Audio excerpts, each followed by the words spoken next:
హల్లెలూయా హల్లెలూయా.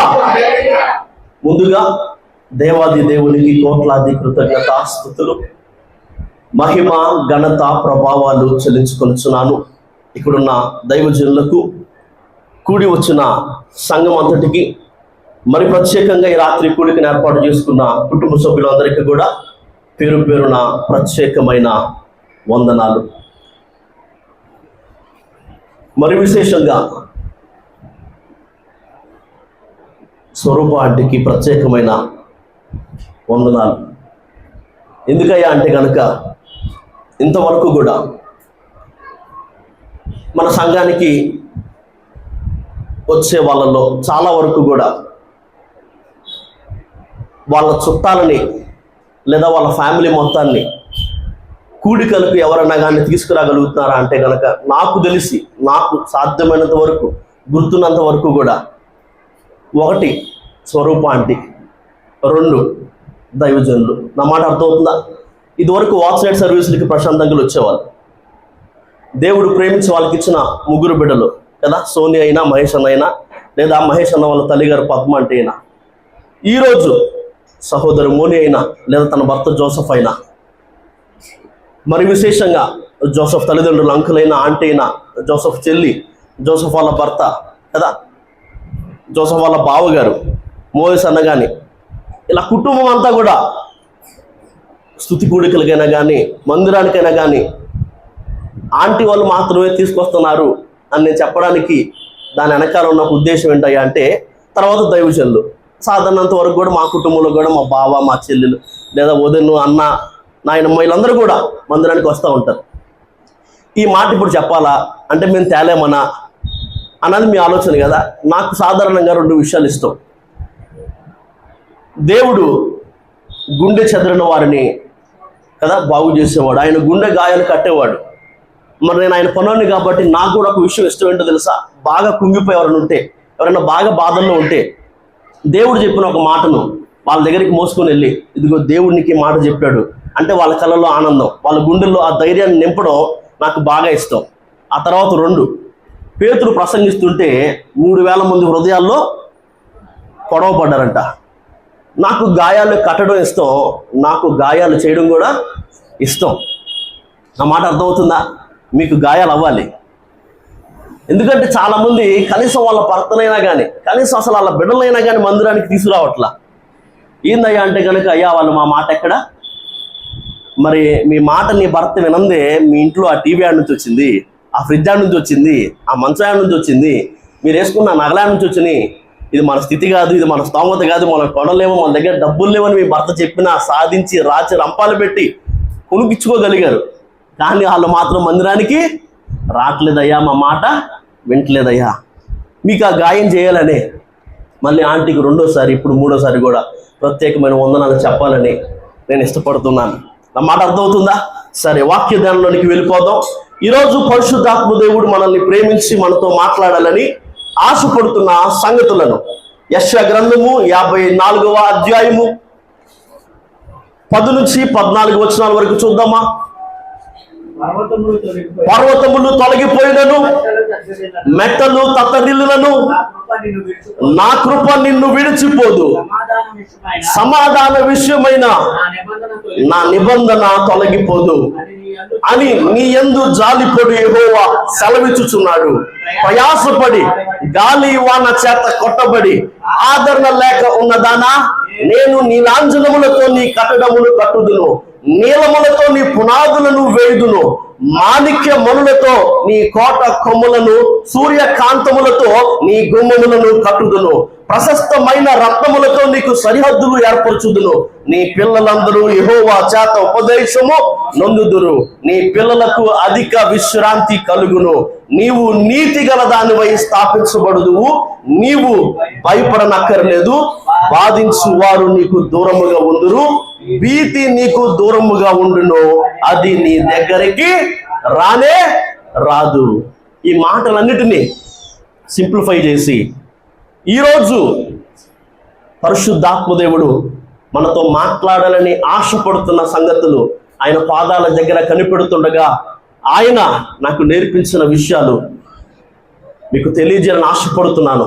ఇంతవరకు చదివిన ఈ మాటల్లో నుంచి మనం గుర్తుపెట్టుకోవాల్సిన ఒక విషయం ఏంటంటే కనుక, నీ యందు జాలిపడు యెహోవా సెలవిచ్చుచున్నాడు. నిజానికి ఆ పాట నేను పాడదాం అనుకున్నా. ఏ పాట? నీ యందు జాలిపడు, నా యందు జాలిపడు దేవా. నేను పాడడానికంటే ముందే దేవుడు ప్రేమించి నాకు ఇచ్చిన భార్య పాటను పాడింది. ఇవాళకి ఇది 4వ 5వ ఇలాగా వాక్యంతో కోయిన్సిడెంటల్గా ఆ పాటను ఆత్మ నడిపింపులో ఆమె పాడడం. నా మాట అర్థమవుతుందా? ఎందుకు చెప్తున్నానంటే కనుక ఈ మాట మీకు గుర్తుండాలి. నీ యందు జాలిపడు యెహోవా సెలవిచ్చుచున్నాడు, ఆదరణ లేక ఉన్నదానా నీవు భయపడనక్కరలేదు. నా మాట మీకు అర్థమవుతుందా? నీ యందు జాలిపడు యెహోవా సెలవిచ్చుచున్న మాట ఏందో తెలుసా? ఆదరణ లేక ఉన్నదానా నీవు భయపడనక్కర్లేదు. భయపడవద్దు, భయపడకుము అనే మాట 365 సార్లకు మించి లేఖనాల్లో మనం చూడగలుగుతున్నాం కదా. నా మాట మీకు అర్థమవుతుందా? అయితే భయము అనే ఈ విషయం ఒక అట్మోస్ట్ ఫార్మ్ ఆఫ్ రెస్పెక్ట్, అంటే గౌరవానికి తారాస్థాయే భయపడ్డం. అందుకే దేవునితో మాట్లాడుతున్న ఒక మాట ఏంటో తెలుసా? ఎందుకు 365 సార్లు అంటే సంవత్సరానికి 365 రోజులు దేవుని నువ్వు భయపడొద్దు భయపడొద్దు భయపడద్దు అని చెప్తున్నాడంటే కనుక, భయము అనేది గౌరవానికి తారాస్థాయి. ఆ గౌరవం కేవలం దేవునికి మాత్రమే చెందవలసింది కానీ ఇక దేనికి, ఇక ఎవరికి నువ్వు భయపడ్డం దేవునికి ఇష్టం లేదు. దేవుడు మనతో మాట్లాడుతున్న ఒక మాట, నా మట్టుకు నేను తీసుకున్న తీర్మానం అయితే అదే, అయ్యా నేను దేనికి, నేను ఎవరికి భయపడను, నీకు తప్ప. ఎందుకంటే ఆ గౌరవం ఆయనకి తప్ప ఇంకెవరికి కూడా చెందడానికి వీల్లేదు. నాకెప్పుడు భయం వేసినా దేవుడు వెనక్కి వెళ్ళి దాక్కుంటాను. ఆయన నాకున్నాడన్న ధైర్యంతో నేను ఎవరినైనా దేన్నైనా ఎదిరిస్తాను. దేవుడు నీతో మాట్లాడుతున్న ఒక మాట ఏంటో తెలుసా? నీవు భయపడనక్కరలేదు. దేవుడే మాట్లాడుతున్నాడు. ఈనాటి మన ధ్యానాంశం ఏంటి? భయపడనక్కర లేదు. పరిస్థితులకైనా, ప్రతికూలతలకైనా, పోరాటములకైనా, ప్రత్యర్థులకైనా, దేనికైనా, ఎవరికైనా నువ్వు భయపడనక్కరలేదు. గమనించారు ఈ మాట? భయపడద్దు అని లేదు, భయపడనక్కరలేదు. నువ్వు భయపడాల్సిన పని లేదు, నువ్వు భయపడాల్సిన అవసరం లేదు. ఎందుకయ్యా అంటే కనుక ఆదికాండం 26వ అధ్యాయము 24వ వచనం. ఆదికాండం 26వ అధ్యాయం 24వ వచనం. ఆ రాత్రియే యెహోవా అతనికి ప్రత్యక్షమై, నేను నీ తండ్రి అయిన అబ్రహాము దేవుడను, నేను నీకు తోడయున్నాను గనుక భయపడకుము. నువ్వెందుకు భయపడనక్కర్లేదో తెలుసా? నువ్వెందుకు భయపడకూడదు తెలుసా? దేవుడు నీకు తోడుగా ఉన్నాడు గనుక నువ్వు భయపడనక్కర లేదు. నీవు నా తోడు ఉన్నావయ్యా, నాకు భయమేలా నా యేసయ్యా. నీవు నాలోనే ఉన్నావయ్యా, నాకు దిగులేలా నా మెస్సయ్యా. సమయం లేదు కదా, నేను పాడట్లా. త్వరగా నేనే ముందుకు పరిగెత్తాల్సి వస్తుంది. దేవుడు నీకు తోడుగా ఉన్నాడు కాబట్టి భయపడదని చెప్పట్లా. నువ్వు భయపడనక్కర్లేదు, నువ్వు భయపడాల్సిన పని లేదు, నువ్వు భయపడాల్సిన అవసరమే లేదు. నా మాట మీకు అర్థమవుతుందా? ద్వితీయోపదేశకాండం 1వ అధ్యాయం 29-30 ప్రకారముగా ఆయన నీ ముందర నడిచేవాడు కనుక నువ్వు భయపడనక్కర్లేదు. ద్వితీయోపదేశకాండం 3వ అధ్యాయం 22వ వచనం ప్రకారముగా నీ దేవుడైన యెహోవా నీ పక్షముగా యుద్ధము చేయవాడు కనుక నీవు భయపడనక్కర్లేదు. 2వ రాజుల గ్రంథం 6వ అధ్యాయం 16వ వచనం ప్రకారముగా మన పక్షంలో ఉన్నవారు వారికంటే అదుకులు కనుక నువ్వు భయపడనక్కర్లేదు. 2వ దినవృత్తాంతములు 32:7 ప్రకారముగా వారు కలిగి ఉన్న సహాయం కంటే ఎక్కువ సహాయం మనకు కలదు కనుక భయపడనక్కర్లేదు. ఇలా ఎన్నో మాటలు, ఎన్నో కారణాలు లేఖనాల్లో రాయబడి ఉన్నాయి. కానీ ఈ రాత్రి మనం ధ్యానించబోతున్న ఒక సంగతి, ఒక కోణం ఏంటంటే కనుక దేవుడు నీకు తోడుగా ఉన్నాడు కాబట్టి నువ్వు భయపడాల్సిన పని లేదు, నువ్వు భయపడనక్కర్లేదు. నా మాట మీకు అర్థమవుతుందా? దేవుడు మనకు తోడుగా ఉన్నాడు కనుక భయపడనక్కర్లేదు. దేవుడు మనకు తోడుగా ఉంటే ఏమవుతుంది? కొన్ని సంగతులు చూద్దామా? పరిశుద్ధాత్మ దేవుని సహాయంతో ఈ రాత్రి కొన్ని సంగతులు మనం తెలుసుకుందాం. దేవుడు తోడుగా ఉన్నాడు కనుక నీవు భయపడనక్కర్లేదు. నీ దేవుడు తోడుగా ఉంటే జరిగేదేంటి? యెహోషువ గ్రంథము 6వ అధ్యాయము 27వ వచనంలోని కొన్ని మాటలు. యెహోవా యెహోషువకు తోడయుండెను గనుక అతని కీర్తి దేశమందంతటను వ్యాపించను. యెహోవా యెహోషువకు తోడయుండెను గనుక అతని కీర్తి దేశమందంతటను ఏమైందంట? వ్యాపించను. ఆయన తోడుగా ఉంటే నీకు కీర్తి, నీకు ఘనత, నీకు మెప్పు కలుగుతుంది. నా మాట అర్థమవుతుందా? అంతేకాదు అది దేశమంతా కూడా వ్యాపిస్తుంది. నా మాట అర్థమవుతుందా? యెహోవా యెహోషువకు తోడై ఉండెను గనుక అతని కీర్తి దేశమంతా కూడా ఏమైంది? వ్యాపించింది. దేవుడు నీకు తోడుగా ఉన్నాడు కాబట్టి దేవుడు నీకు కీర్తిని, దేవుడు నీకు తోడుగా ఉన్నాడు కాబట్టి దేవుడు నీకు ఘనతను, దేవుడు నీకు తోడుగా ఉన్నాడు కాబట్టి దేవుడు నీకు మంచి పేరును కలుగు చేస్తాడు. అవునా కదా? దేవుడు నీకు తోడుగా ఉన్నాడు కనుక నువ్వు భయపడనక్కర్లేదు. మరి అలాంటప్పుడు ఎందుకని నువ్వు ఈ నిందకు భయపడుతున్నావు? అలాంటప్పుడు ఎందుకని నువ్వు ఈ అవమానానికి భయపడుతున్నావు? నువ్వు భయపడనక్కర్లేదు. ఎందుకో తెలుసా? దేవుడు నీకు తోడుగా ఉన్నాడు కాబట్టి దేవుడు ఈ నిందను కొట్టివేసి నీ నిర్దోషత్వాన్ని నిరూపిస్తాడు. దేవుడు ఈ అవమానాన్ని తొలగించి రెట్టింపు ఘనతను నీకు ఇస్తాడు. నువ్వు భయపడనక్కర్లేదు. దేవుడు నీకు తోడుగా ఉన్నాడు కాబట్టి నీకు కీర్తి, నీకు ఘనత, నీకు మెప్పు కలుగుతుంది. అవమానానికి, నిందకు నువ్వు భయపడనక్కర్లేదు. రెండవ సంగతి, ఆదికాండం 28వ అధ్యాయం 15వ వచనం. ఆయన నిన్ను గణపరిచే దేవుడు. అలాంటి దేవుడు నీకు తోడుగా ఉన్నాడు కనుక నువ్వు భయపడనక్కర్లేదు. ఆదికాండం 28:15, ఇదిగో నేను నీకు తోడయుండి నీవు వెళ్ళు ప్రతి స్థలమందు నిన్ను కాపాడుచు ఈ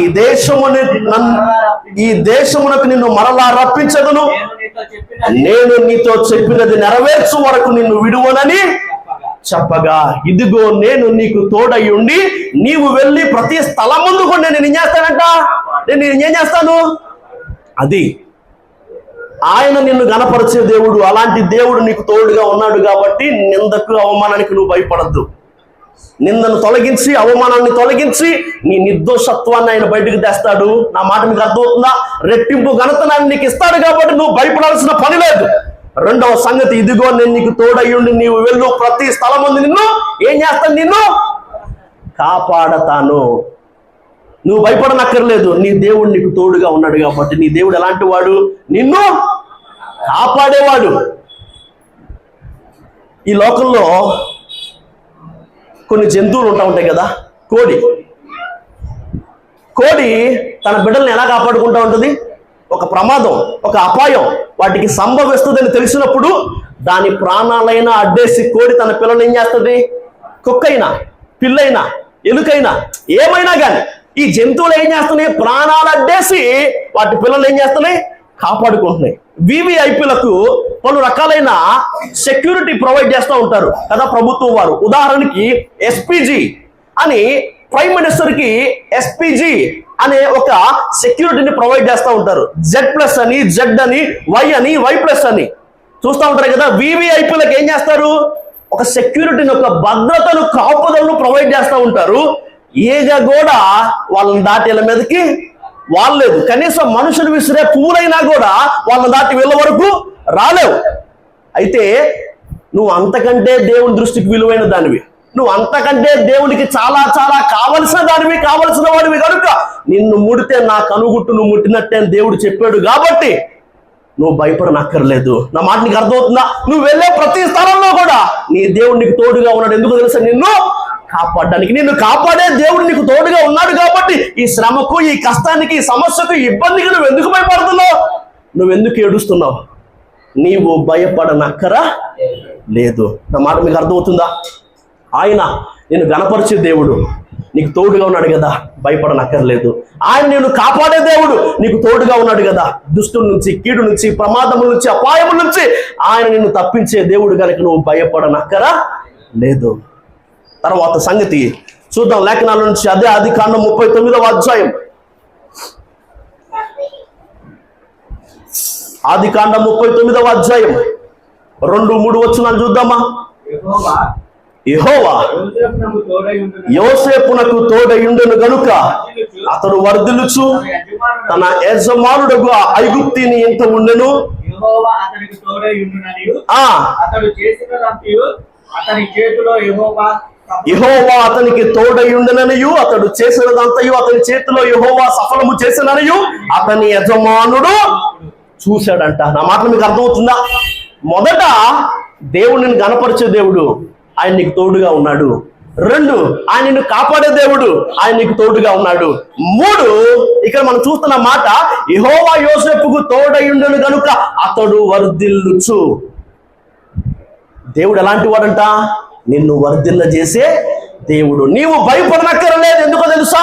నిన్ను వర్ధిల్ల చేసే దేవుడు నీకు తోడుగా ఉన్నాడు కాబట్టి, నీవు చేయనిదంతయు సఫలం చేసే దేవుడు, నిన్ను వర్ధిల్ల చేసే దేవుడు నీకు తోడుగా ఉన్నాడు కాబట్టి నష్టం వస్తుందని నువ్వు ఎందుకు బాధపడుతున్నావు? నా మాట మీకు అర్థమవుతుందా? అది నీ ప్రయత్నమైనా, అది నీ ప్రయాస అయినా, అది నీ వ్యాపారమైనా, అది నువ్వు తలపెట్టిన పని ఏదైనా కాదా, ఆయన నీకు తోడుగా ఉన్నాడు కాబట్టి నష్టాల పాలు ఎందుకు అవుద్ది? ఆయన వర్ధిల్ల చేసే దేవుడు కదా. మరి నా బిడ్డల భవిష్యత్తు ఏమైపోద్దని నువ్వు ఎందుకు బాధపడుతున్నా? అని నువ్వు ఎందుకు భయపడుతున్నా? అర్థమవుతుంది నా మాట. లేఖనాల్లో దేవుడు యోసేపును వర్ధిల్ల చేశాడు, బానిస ఏమయ్యాడు? ప్రధాన అయ్యాడు. దేవుడు దావీదును వర్ధిల్ల చేశాడు, గొర్రెల కాపరి ఏమయ్యాడు? రాజయ్యాడు. దేవుడు ఎస్తేరును వర్ధిల్ల చేశాడు, అనాదేమైంది? రానైంది. దేవుడు మొర్దెకైని, దేవుడు దానియేలును వర్ధిల్ల చేశాడు, వాళ్ళిద్దరు ఏమయ్యారు?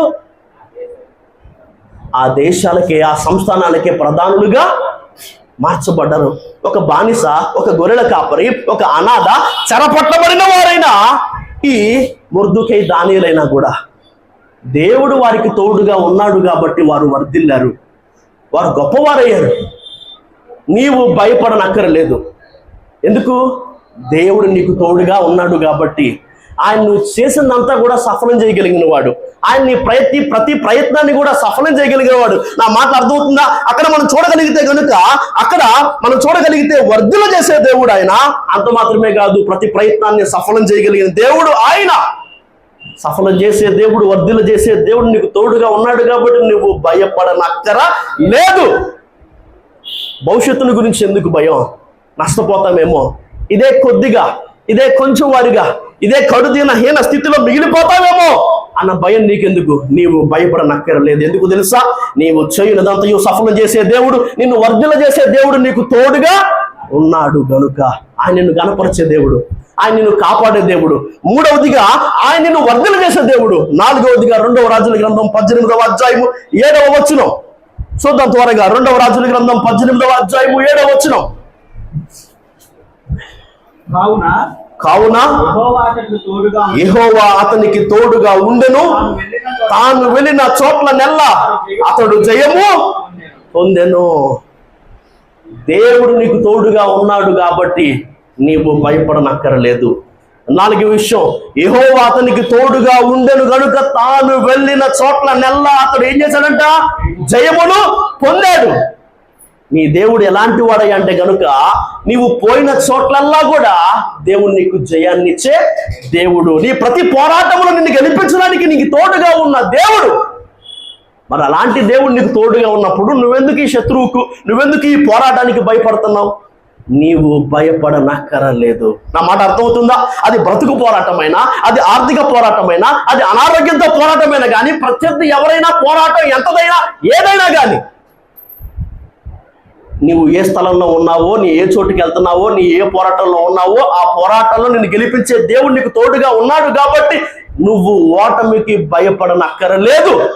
ఆయన తోడుగా ఉన్నాడు కాబట్టి నువ్వు ఓడిపోవు, ఆయన నువ్వు ఓడిపోనివ్వడు. నా మాట మీకు అర్థమవుతుందా? ఆయన నిన్ను గణపరిచే దేవుడు కదా, మరి నువ్వెందుకు భయపడుతున్నావు? నా మాట అర్థమవుతుందా మీకు? ఆయన నిన్ను గెలిపించే దేవుడు కదా, ఆయన నిన్ను వర్ధన చేసే దేవుడు కదా, ఆయన నిన్ను కాపాడే దేవుడు కదా. నీవు భయపడనక్కర్లేదు. ఎందుకు? దేవుడు నీకు తోడుగా ఉన్నాడు కనుక నువ్వు భయపడనక్కరలేదు. భయపడాల్సిన పని లేదు, భయపడాల్సిన అవసరం లేదు. ఎవరు భయపడాలి? దేవుడు ఎవరికైతే తోడుగా లేడో, దేవుడు ఎవరితో అయితే రానంటున్నాడో వాళ్ళు భయపడాలి. ఎప్పట్లాగే నేను బయలుదేరి విరజమ్ముకొని ఈ శత్రువు అందరినీ కూడా చంపేద్దాం అనుకున్నా అంట. ఎవరు? సంసోను న్యాయాధిపతుల గ్రంథం 16వ అధ్యాయం 20వ వచనంలో, అయితే యెహోవా అతనిని ఎడబాసనని అతనికి తెలియలేదన్న మాట రాయబడి ఉంది. విరజిమ్ముకోవడానికి, బలం పుంజుకోవడానికి, శత్రువులందరినీ కూడా చంపడానికి సంసోనుకు దేవుడు తోడుగా లేడు. సంసోను దేవుడు ఎడబాసెను. వాళ్ళు భయపడాలి, దేవుడు తోడుగా లేడు కాబట్టి. లూకా సువార్తలో కూడా 2వ అధ్యాయం 44వ వచనంలో మనకు ఒక మాట కనబడుతుంది. మరియా యోసేపులు ప్రభు వారితో లేడు అనే సంగతిని కూడా ఎరుగక ఒక దిన ప్రయాణం వారు ముందుకు సాగిపోయారంటే, ఆయన యెరూషలేములో ఉండిపోయాడు, వీళ్ళేమో ఆయన మాతో పాటే ఉన్నాడే అన్న ఒక ఆలోచనలో ఒక దిన ప్రయాణం అంత దూరం ఎక్కడికి ముందుకెళ్ళిపోయారంట. దేవుడు నీకు తోడుగా ఉన్నాడు కాబట్టి నువ్వు భయపడనక్కర్లేదు. ఎవరు భయపడాలి? దేవుడు ఎవరితో అయితే లేడో, దేవుడు ఎవరితో అయితే రాడో, దేవుని సన్నిధి ఎవరికైతే తోడుగా లేదో వారు భయపడాలి. చాలా మంది కదా ఈ సంగతిని మనస్సు నుంచలేకపోతున్నారు. చాలా మంది ఈ విషయాన్ని అర్థం చేసుకోలేకపోతున్నారు. ఎక్కడికి వెళ్తాడులే, ఉన్నాడులే, ఏం చేసినా దేవుడు నాతోనే ఉంటాడులే అన్న ఒక ఆలోచనలో వాళ్ళు మరియా యోసేపులు ఒక దిన ప్రయాణం ముందుకు వెళ్ళిపోయినట్టుగానే వాళ్ళు ఏం చేస్తున్నారంట, ముందుకు సాగిపోతున్నారు. ఈ రాత్రి భయపడాల్సింది నువ్వు కాదు, నీ దేవుడు నీకు తోడుగా ఉన్నాడు కాబట్టి నీవు భయపడనక్కర్లేదు. ఎవరు భయపడాలి? దేవుని సన్నిధి ఎవరికైతే తోడుగా లేదో, దేవుడు ఎవరికైతే తోడుగా లేడో, దేవుడు ఎవరికైతే తోడుగా రాడో, నీ సన్నిధి మాతో రాని ఎడల ఇదే అరణ్యంలో ఉండిపోతాం, కానీ ఇక్కడ నుంచి ఒక అడుగైన ముందుకి మేము వెయ్యమని మోసే అడుగుతున్నాడు. దేవుని సన్నిధి లేదా దేవుడు మనకు తోడుగా వస్తే, మనకు తోడుగా ఉంటే ఆయన మనల్ని గణపరిచే దేవుడు కదా. ఆయన మనల్ని హెచ్చించే దేవుడు, వర్ధిల్ల చేసే దేవుడు, తప్పించే దేవుడు, రక్షించే దేవుడు కదా. ఆయన మనల్ని కాపాడే దేవుడు కదా. నీవు భయపడనక్కర లేదు. ఎవరు భయపడాలంటే దేవుడు ఎవరికైతే తోడుగా లేడో, దేవుడు ఎవరితో పాటు అయితే రానంటున్నాడో వారు భయపడాలి. దేవుడు మనకు తోడుగా రావాలంటే మనం ఏం చేయాలన్న కొన్ని సంగతులు ఉన్న సమయంలో మీకు తెలియజేసి ఈ వర్తమానాన్ని ముగించే ప్రయత్నాన్ని చేస్తాను. నీవు భయపడనక్కరలేదు. నిన్ను గణపరిచే దేవుడు నీకు తోడుగా ఉన్నాడు కాబట్టి నిందకి, అవమానానికి నువ్వు భయపడనక్కర్లేదు. నిన్ను కాపాడే దేవుడు నీకు తోడుగా ఉన్నాడు కాబట్టి శ్రమకి, కష్టానికి, సమస్యకు, ఇబ్బందికి నువ్వు భయపడనక్కర్లేదు. నిన్ను వర్ధిల్ల చేసే దేవుడు నీకు తోడుగా ఉన్నాడు కాబట్టి నష్టానికి నువ్వు భయపడాల్సిన అవసరం లేదు. నిన్ను గెలిపించే దేవుడు నీకు తోడుగా ఉన్నాడు కాబట్టి పోరాటానికి, ప్రత్యర్థికి, ఓటమికి నువ్వు భయపడాల్సిన అవసరము లేదు. దేవుడు ఎవరితో వస్తాడు, లేదా దేవుడు తోడుగా రావాలంటే ఏం చేయాలి, ఏం ఉండకూడదు? త్వరగా యెహోషువ గ్రంథం 7వ అధ్యాయము 12వ వచనం. కాబట్టి ఇశ్రాయేలు శాపగ్రస్తులై తమ శత్రువుల ఎదుట నిలవలేక తమ శత్రువుల ఎదుట శాపగ్రస్తులైన వారు మీ మధ్య ఉండకుండా మీరు వారిని నిర్మూలన చేస్తేనే తప్ప నేను మీకు తోడై ఉండను. దేవుడు కొంతమందితో నేను రానంటున్నాడు, దేవుడు కొంతమందితో నేను లేనంటున్నాడు. వాళ్ళు భయపడాలి. అర్థమవుతుందా? ఎప్పట్లాగే బలాన్ని పుంజుకుందాం, బయలుదేరదాం, విరజిమ్ముకుందాం, ఫిలిష్తీయులను అందరం కూడా హతం చేద్దాం అని సంసోను అనుకున్నాడు. కానీ దేవుడు అతనిని ఎడబాసనన్న సంగతి అతనికి తెలియలేదు. వాళ్ళు భయపడాలి. మరి దేవుని సన్నిధి మనకు తోడుగా ఉందా, లేదా దేవుడు మనతో పాటుగా ఉన్నాడా, వచ్చాడా, వస్తాడా అని మనం ఎలా తెలుసుకోవాలి? లేదా ఆయన మనతో రావాలంటే మనం ఏం చేయాలి అంటే కనుక ఇక్కడ చెప్పబడిన మాట ఏంటి? శాపగ్రస్తులైన వారు మీ మధ్య ఉండకుండా మీరు వారిని నిర్మూలన చేస్తేనే తప్ప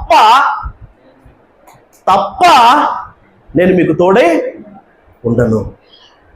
దేవుడు వద్దని చెప్పింది, దేవుడు చేయొద్దని చెప్పింది, దేవుడు విసర్జించమని చెప్పింది, దేవుడు హేమైంది ఎంచేది, దేవుడు శాపగ్రస్తమని చెప్పింది. నీ జీవితంలో మీ మధ్య ఉండకుండా మీరు పూర్తిగా దాన్ని నిర్మూలన చేసుకుంటే దేవుడు మీకు తోడుగా ఉంటాడు. అప్పుడు నువ్వు భయపడనక్కర్లేదు. 2వ సంగతి నిర్గమాకాండం 33వ అధ్యాయం 3వ వచనం. నిర్గమా 33:3. మీరు లోబడనొల్లని ప్రజలు కనుక నేను మీతో కూడా శాపగ్రస్తులైన వారు మీ మధ్య ఉండకుండా వారిని నిర్మూలన చేస్తేనే తప్ప నేను మీకు తోడై ఉండనని చెప్పాడు దేవుడు. తర్వాత మీరు లోబడనొల్లని ప్రజలు కనుక నేను మీతో కూడా రాను. మెడమంచని వారితో, మాట వినని వారితో, అవిధేయులతో, లోబడనొల్లని ప్రజలతో దేవుడు ఉండడు, దేవుడు రాడు. వాళ్ళు భయపడాలి, నీవు భయపడనక్కరలేదు. నా మాట మీకు అర్థమవుతుందా? శపితమైన దాన్ని, హేయమైన దాన్ని, నిషిద్ధమైన దాన్ని, దేవుడు ఉంచుకోవద్దని చెప్పిన దాన్ని, పాపాన్ని నీ జీవితం నుంచి తీసేసుకున్నా నువ్వు భయపడనక్కర్లేదు.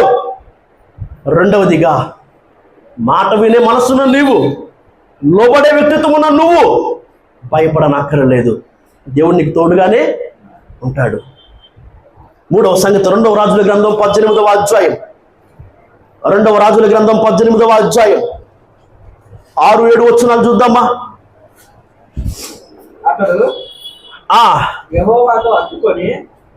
అతడు యెహోవాతో హత్తుకొని ఆయనను వెంబడించుటలో వెనుక తీయక ఆయన మోషేకు ఆజ్ఞాపించిన ఆజ్ఞలన్నిటినీ గైకొనుచుండెను.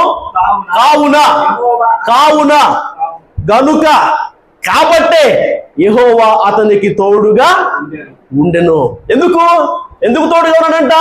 మొదటి విషయం, అతను ఏం చేశాడు? యెహోవాను హత్తుకున్నాడు. ఆయన హత్తుకోవడం అంటే ఏంటి? నీకు ఆయనకి మధ్య ఇంకేది రాకూడదు, నీకు ఆయనకి మధ్యకు దూరం ఉండకూడదు. అది ఏ వ్యక్తి అయినా, అది ఏ పాపమైనా. మాట అర్థమవుతుందా? అతడు యెహోవాను హత్తుకున్నాడంట. దేవునికి చాలా దగ్గరగా ఉన్నాడు, దేవుని సన్నిధికి చాలా దగ్గరగా ఉన్నాడు. దేవుని సన్నిధికి, ఆయన సావాసానికి ఎడంగా ఉన్నవాడు భయపడాలి, కానీ నీవు భయపడనక్కర్లేదు. నువ్వు ఆయన హత్తుకుని ఉన్నావు కదా. ఆ మాట అర్థమవుతుందా? రెండవ సంగతి, అతను ఏం చేశాడంట? ఆయనను వెంబడించుటలో వెనుక తీయక. నీకు ఆర్డర్ తెలియదండి, నా నుంచి ఆజ్ఞ అంటున్నా. మొదటిది, అతడు యెహోవాతో హత్తుకొని ఆయన్ని వెంబడించుటలో వెనుక తీయక కదా. తర్వాత ఆ మాట ఉందా లేదా?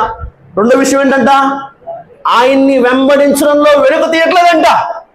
లోకాల్లో, లోకస్తుల్లో, సినిమా తారల్లో, లోకాచారాల్లో అతను వెంబడించట్లేదు. ఎవరిని వెంబడిస్తున్నాడు? దేవుణ్ణే వెంబడిస్తున్నాడు. కనుక దేవుడు అతనికి తోడుగా ఉన్నాడు. నువ్వు దేవుణ్ణే వెంబడిస్తున్నావు కనుక దేవుడు నీకు తోడుగా ఉన్నాడు. కాబట్టి నీవు భయపడనక్కర లేదు. మొదటి సంగతి, మొదటి విషయం ఇక్కడ చూసిన దాంట్లో ఏమో, అతడు యెహోవాను హత్తుకున్నాడంట. ఇక ఆయనకి దేవునికి మధ్య దూరమేం లేదు, ఎడమేం లేదు, అడ్డేం లేదు. కనుక దేవుడు అతనికి తోడుగా ఉన్నాడు. ఆ తర్వాత ఆయన ఏం చేస్తున్నాడంట? ఆయన్ని వెంబడించడంలో వెనుక తీయట్లేదు. ఇక లోకాల్లో, లోకాచారుల్లో, లోకస్తుల్లో ఇంకెవరినో వెంబడించట్లేదు, దేవుణ్ణే వెంబడిస్తున్నాడు. అందులో నుంచి అతడు వెనక్కి తొలగిపోవట్లేదు. ఆ తర్వాత ఆయన మోషేకు ఆజ్ఞాపించిన ఆజ్ఞలన్నిటినీ గైకొనుచుండెను. అన్నా కొన్నా. ఇక్కడ చూసిన మొదటి మాట ఏంటో, శపితమైనది మీ మధ్య ఉండకుండా మీరు నిర్మూలన చేస్తేనే తప్ప నేను మీకు తోడుగా ఉండనని దేవుడు చెప్పాడు. మీరు లోబడినలో ప్రజలు కనుక నేను మీకు తోడుగా ఉండను, మీతో కూడా రానని దేవుడు చెప్పాడు. అంటే శపితమైనది తీసేసుకుంటే దేవుడు మనకు తోడుగా వస్తాడు. అంటే ఆయన మాట వినే విధేయత, లోపడే మనసు అనుకుంటే దేవుడు మనతో పాటు వస్తాడు. ఇక్కడ 2వ రాజుల గ్రంథం 18లో చూస్తున్న ప్రకారముగా నీకు ఆయనకి మధ్య ఏ దూరం లేకపోతే, ఆయనకి, ఆయన సన్నిధికి నువ్వు దగ్గరగా ఉన్నట్లయితే. రెండవ సంగతి, ఆయన్ని వెంబడిస్తున్న దానివే, ఆయన్ని వెంబడిస్తున్న వాడివే, వెనక తీయని దానివే వాడివే అయితే కనుక ఆ తర్వాత సంగతి, ఆయన ఆజ్ఞలన్నిటినీ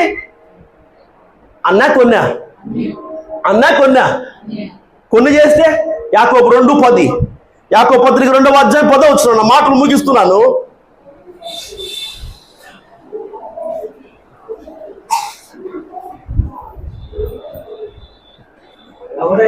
ఎవడైనను ధర్మశాస్త్రమంతయు గైకొనియు ఒక ఆజ్ఞ విషయములో తప్పిపోయిన ఎడల ఆజ్ఞలన్నిటి విషయములో అపరాధి అగును. కింద చదువు.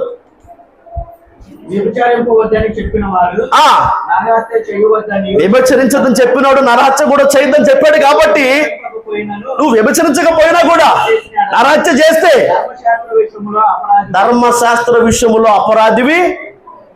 ఉన్న 20లో 19 చేసావు, 1 చేయలా. నువ్వు 19 కూడా చేయనట్టే. ఆ మాట మీకు అర్థమవుతుందా? యెహోవా నీకు తోడై ఉన్నాడు గనుక నీవు భయపడనక్కర్లేదు. నీ యందు జాలిపడు యెహోవా సెలవిచ్చుచున్న మాట ఆదరణ లేక ఉన్నదానా నీవు భయపడనక్కర్లేదు.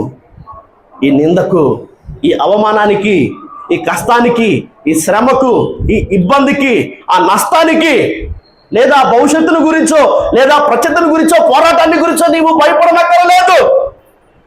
ఎందుకు? నీ దేవుడు నీకు తోడుగా, నిన్ను గణపరిచే దేవుడు, నిన్ను కాపాడే దేవుడు, నిన్ను వర్ధల చేసే దేవుడు, నిన్ను గెలిపించే దేవుడు నీకు తోడుగా ఉన్నాడు కనుక నీవు భయపడనక్కర్లేదు. ఎవరు భయపడాలి? ఆయన ఎవరితో అయితే లేడు, ఆయన ఎవరితో అయితే రానంటున్నాడో వారు భయపడాలి. మరి ఆయన సన్నిధి వారితో కూడా ఉండాలంటే, మరి ఆయన వారితో కూడా రావాలంటే వాళ్ళు ఏం చేయాలి?